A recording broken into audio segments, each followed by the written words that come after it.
අවධානය කියන්නේ ඔබේ අවධානයෙන් ආරක්ෂා වේ. ඔබ මේකට දාන්නේ අපේ අවසාන වීඩියෝ වල. කොටස් දෙක තුළ ආයෝජනයේදී ඔබට හිමිවන අවධානය සහ ඒවායින් ආරක්ෂා වේ. ඔබට අනුගමනය කරන ක්‍රම පිළිබඳවයි අපි දැන් කතා කරන්න යන්නේ. දැන් අපි බලමු කොටස් ආයෝජකයෙකුට මුලින්ම සිදුවන අවධානයක් මොනවද කියලා. 1. දැනට කළ අවධානය. සමස්ත කොටස් වෙනකොටම මිල ඉහළ යාමක් හෝ පහළ යාමක් ලෙස හඳුන්වන්න පුළුවන්. උදාහරණයක් වශයෙන් ආර්ථික අවපාතයක් කොමික් ටයිපින් එකක් සමස්ත කොටස් වෙනකොටම හඳුන්වන්න පුළුවන්. මිල සමාගම් වල අතරයි. ආයෝජකයාට සමාගම කරන බලපාන නිසා මේ අවධානය නැතිවෙන්න පුළුවන්. උදාහරණ වශයෙන් කළමනාකරන දේශ වාචා පූර්ණ අස්තරිත මේ අතර ගන්න පුළුවන්. ඊළඟට තරලතා අවධානය. ඔබට අවශ්‍ය වූ කොටස් සියල්ල ඉගෙනීමට නොහැකිව ලෙස හඳුන්වා දෙන්න පුළුවන්.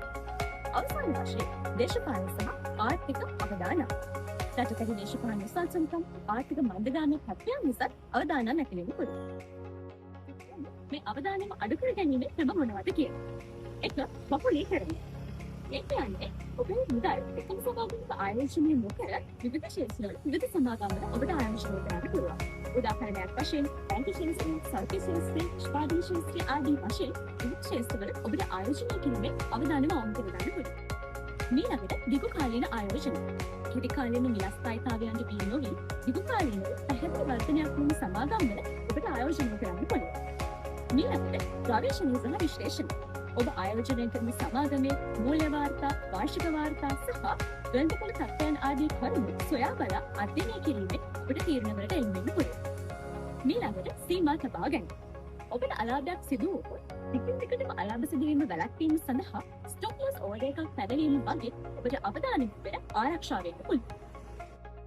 ආයෝජකයා අතින් සිදුවන සමහර වැරදි නිසා අවධානම සිටින්න පුළුවන්. අපි දැන් බලමු ඒ මොනවද කියලා. ඉන් එකක් තමයි ආර්ථිකයේ ඉක්මනින් කොටස් පුරා දැමීම.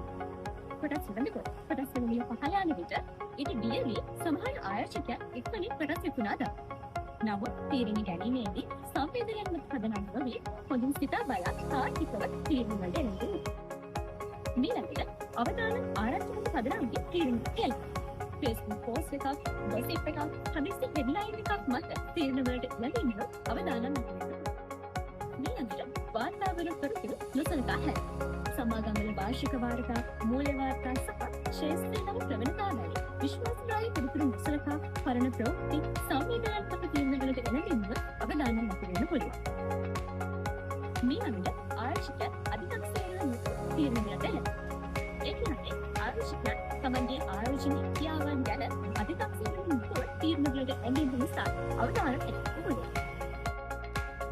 අවධානය තියෙනවා කියලා බිය වෙන්න එපා.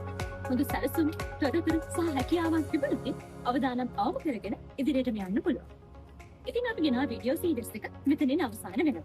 අපි ඔබට ගෙනා තොරතුරු ඔබට වැදගත් වුණා කියලා අපි හිතනවා. එහෙනම් අපේ ක්‍රියාත්මක සමූහය ෆලෝ කරන්න අමතක කරන්න එපා.